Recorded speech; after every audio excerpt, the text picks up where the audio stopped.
Hello, and welcome back to No Man's Sky. After a brief break to do the Cursed Expedition, we are back on the main playthrough. But I did want to show off what I got in the expedition. So, first off, you might notice this mask or helmet or whatever, but like a octopus on my face or a squid, which you fought squids and octopus in the expedition. And then this is the ship, the Boundary Herald, which I renamed the Millennial Falcon, which was the freighter's name, but no longer, and you'll learn why in a second. And then I'll fly that around later. And then I also got a pet, who I named Scooter. It's kind of translucent. He'll follow me around, and that's pretty much it. And I got these decorations, these bubbles, whatever this thing is. And I got this stabilized local boundary, which is just decoration, I think, but it's pretty cool. And then some posters. But the main thing I want to do today is show you how I got my new Pirate Dreadnought freighter. I was preparing for the Cursed Expedition and warped into a pirate system, and there was a battle between a Pirate Dreadnought and a civilian freighter. All I knew is that you could disable the Pirate Dreadnought and get it to surrender, and it would become your ship. So I remembered to take out the engines first, and then I was unable to save the civilian freighter because of the torpedoes. But I did manage to disable the shields and negotiate the surrender of the Dreadnought and its crew. So let me show you that footage, and I will bring you back.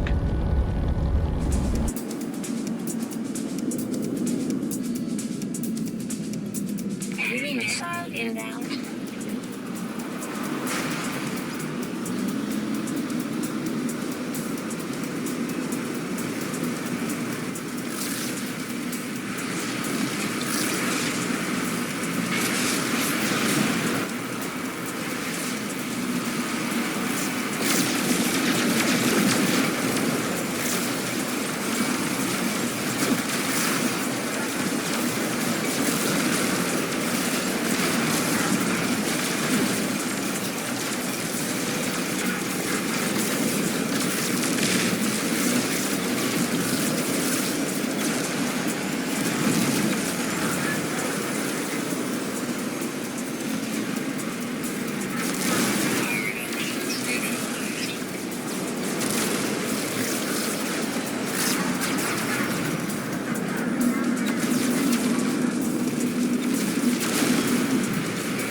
So yeah, that is how I got the Dreadnought. So let's go check it out in space.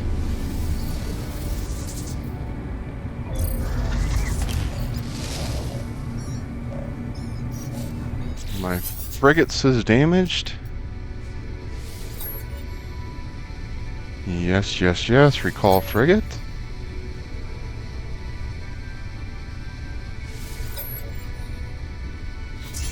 Alright, there we go.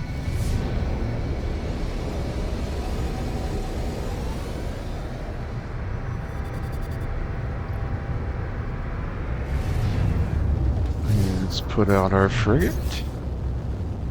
Too close to the planet.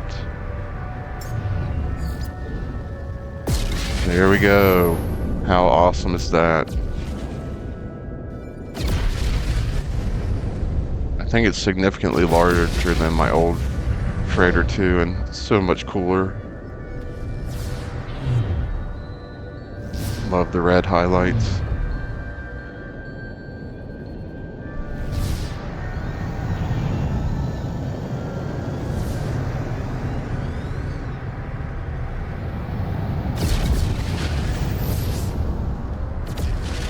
And the cool thing is when you get a new freighter, you can just transfer your freighter base onto it so you don't have to start from scratch, which is nice.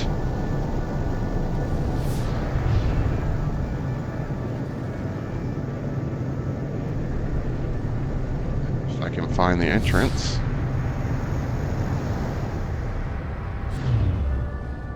Still learning where the entrance is. There it is.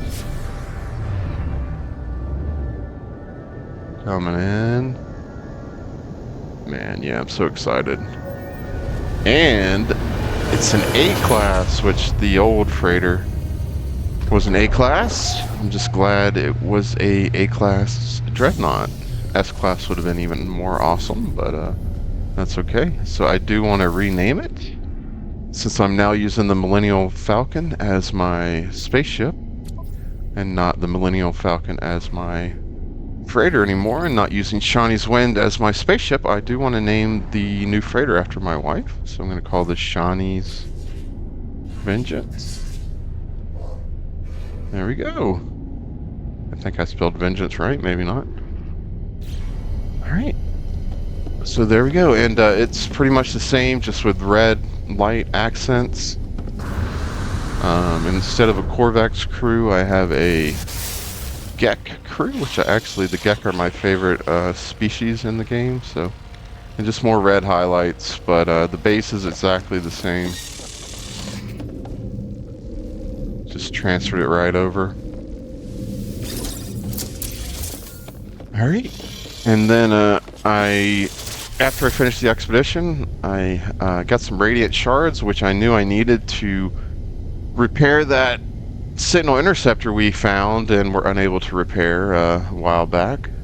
And then I needed some other parts, so I did a little research and I figured out how to do the whole getting interceptor things from the start to the finish. So I did go out and get the interceptor from earlier and repaired it. It was only a C class, so I don't want to keep it, so I'm actually going to fly it over to the space station and scrap it, but here it is.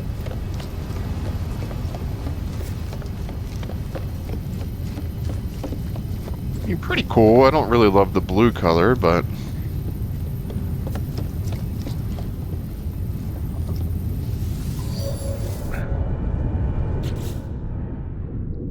so yeah, it's only a C class, but I think it's worth like 20 million, so we should get some good units when we scrap it.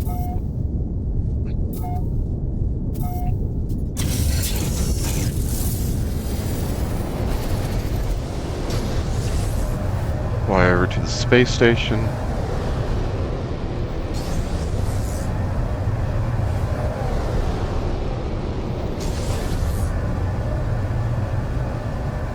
I don't love the back of it either, but like I said, it's pretty cool.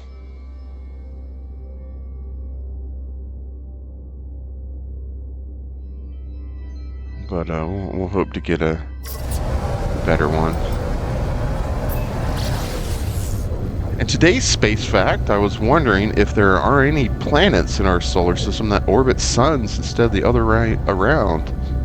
So in a system of two bodies, one does not truly orbit the other. They both orbit about the barycenter between them. In the case of a solar system, the star is so much more massive than the planet that the barycenter is usually within the star. From a distance, it looks like the planet is orbiting the star and the star is wobbling very slightly.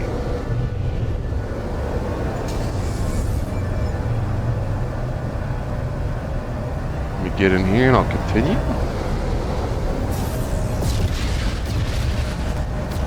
So in a scenario where a planet orbits a sun, in order for its star to appear to orbit a planet, the planet would have to be much more massive than the star, and that isn't a realistic scenario. Stars form because of the energies involved when a lot of mass is crushed together by gravity. If the planet was much more massive than the star, it should become a star itself. The one scenario where a star could be observed orbiting a planet is in a binary system where the planet orbits a star, and a second star also orbits the star at such a distance that it appears to orbit the planet too. So there you go, and I'll link the source of that information. So let's go to the scrap terminal.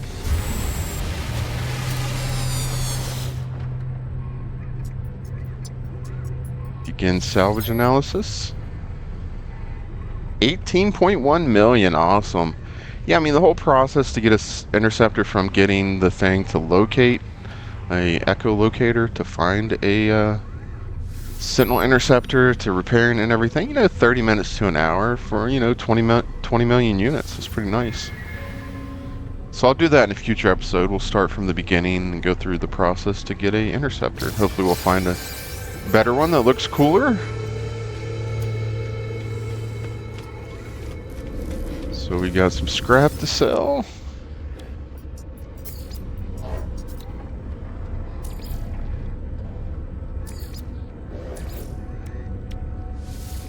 Units received.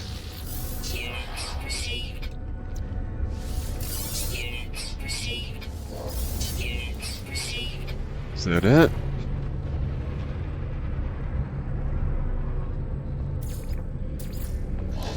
I thought there was more.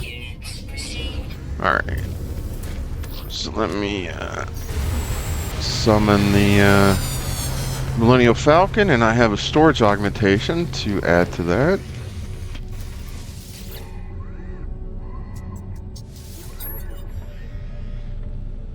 Apply augmentation. Technology needs to be increased. But yeah, so the ship had some decent modules and stuff, but it had a phase beam, so I put in photon cannon and upgraded that. Put in rocket launcher, teleport receiver, upgraded the shields and the hyperdrive range, really high, 1500. Put in aqua jets so we can land on water. And then on the expedition, I got these corrupted sentinel upgrades, which actually can be added over and above the number of standard shield upgrades you have. So these are both shields and life support and stuff. Did I get anything for the multi-tool? Yeah, and I got some corrupted sentinel mods for the pulse spitter. Oh, and I figured out you can buy dihydrogen jelly and turn that into dihydrogen. It's kind of a long process, but you get quite a bit from it if you don't feel like farming it. So just keep that going. Alright, and I want to check in with the scientist for the rest of this episode and see what he's got going on. Our Korvax scientist back at the base.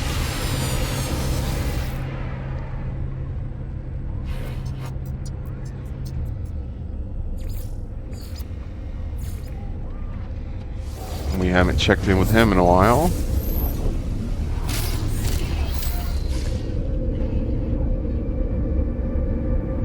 So yeah, another expedition just started. Beachhead Redux, which is kind of a redo of one of the first expeditions. I'm not going to do that on camera, but I am going to work on it in between episodes. Apparently it doesn't take too long, and your reward is the Normandy from Mass Effect to add to your frigate fleet, so that's pretty cool. Alright, let's talk to the scientist. Hello, Entity ILO? Unknown life form, I passed my test. Ooh, I'm free to explore, free to pursue my passion for structural analysis. Do you have data to operate on? An observatory would supply some. Think of all that might be done. The Korvax appears to have no memory of our previous encounters. I do not know if they feel reconnected with the Convergence, or if they simply do not recall what they should feel like. I should visit an observatory for them and see if the structural analysis they claim to enjoy will prompt a memory. I look forward to seeing the results, Traveler. Alert. Navigational data received. Looks like it's off planet.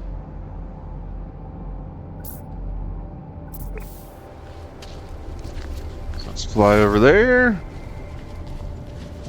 Oh yeah, one more addition. I got the Colossus Geobay installed.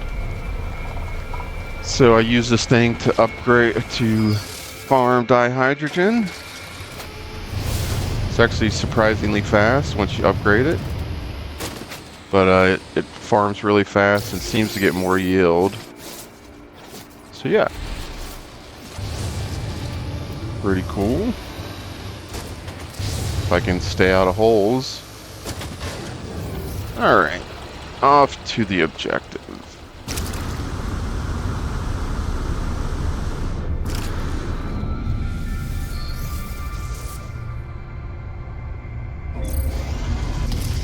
I love this ship.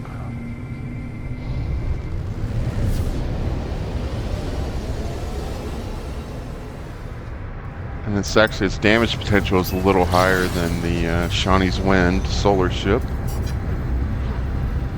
I did not harvest all the mods from Shawnee's Wind. I went and bought new ones for the Millennial Falcon. So if I want to switch back to Shawnee's Wind sometimes, I can.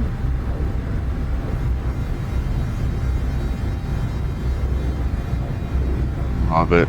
Love the back.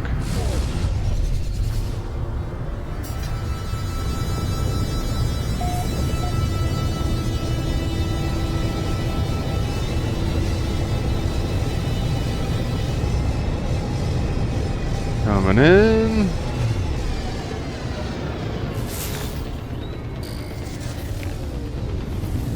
Looks like this is an approximate location. It's kind of hard to land compared to Shawnee's Wind. Actually, significantly harder, but maybe I just got to get the hang of it. Let's go, Roamer. There it is.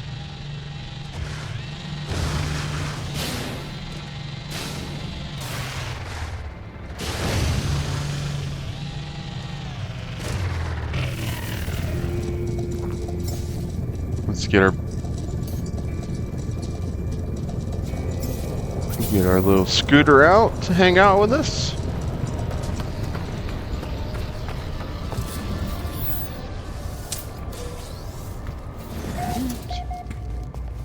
Check the terminal. Data siphon installed. Accessing. The observatory appears to have been calibrated for a single purpose: to locate the interfaces of a being the Korvax call the Atlas. Yeah, we know what the Atlas is. After many years, the inhabitants of the facility succeeded in their quest, disappearing without a trace. Download data. Okay, return to the scientist. Let's talk to this guy. Cannot. All system power. Cannot. Shell entity. Available contribution, please. Shell entity B. Convergence. The Korvax's synthetic shell is fraught with feeling, their emotion indistinguishable from any organic life form. Their fear and dismay is palpable as they wrestle with some internal process. Loudly ask what's wrong.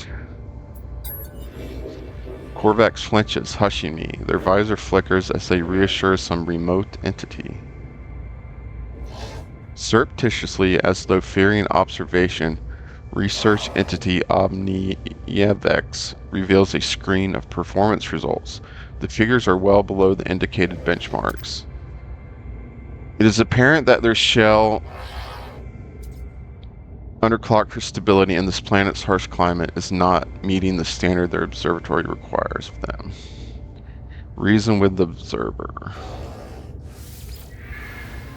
Via the physical entity before me, I address whatever portion of the convergence is observing them. Perhaps the standing I have obtained with the Korvax will lead credence to my input. A tense moment passes. Finally, research entity chitters an electronic stream of gratitude. The same entity seems to have survived the convergence's judgment, still present in their shell. They reward me for my empathy. 100 nanites, fancy. Okay, let's head back to the scientist.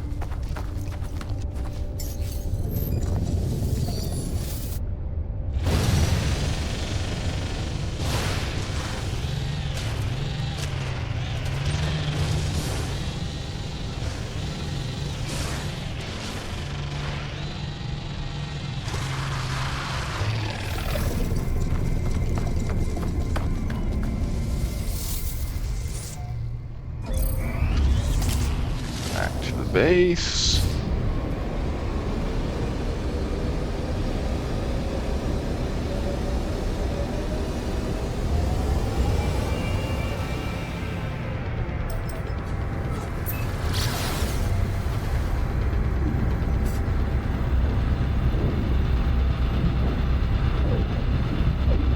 So we'll turn this in and we'll call it a day.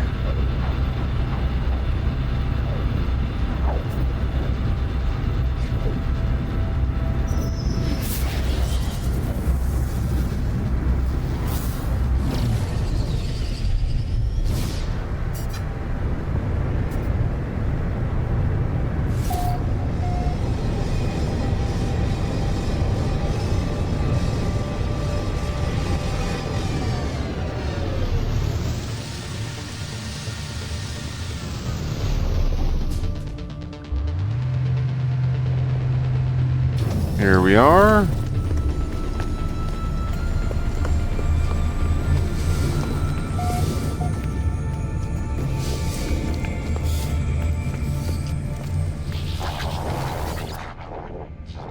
Traveler, while you have been absent, Korvax has detected anomalies. I feel alone. Perhaps the data will have answers. Give data. This data contains no answers, Traveler. Merely the probe plants for living glass and a beacon. Already had both of those, but okay. The convergence is absent, Traveler. I can feel myself slipping further. Perhaps that beacon may be of some use. Construct one and the convergence may find me again. Korvax is grateful, Traveler. I shall also work on my own solution while you investigate the beacon. Okay, we'll continue that later. So that will do it for today. Thanks for watching. If you liked the episode, please remember to hit the like button, subscribe to the channel, and have a great day.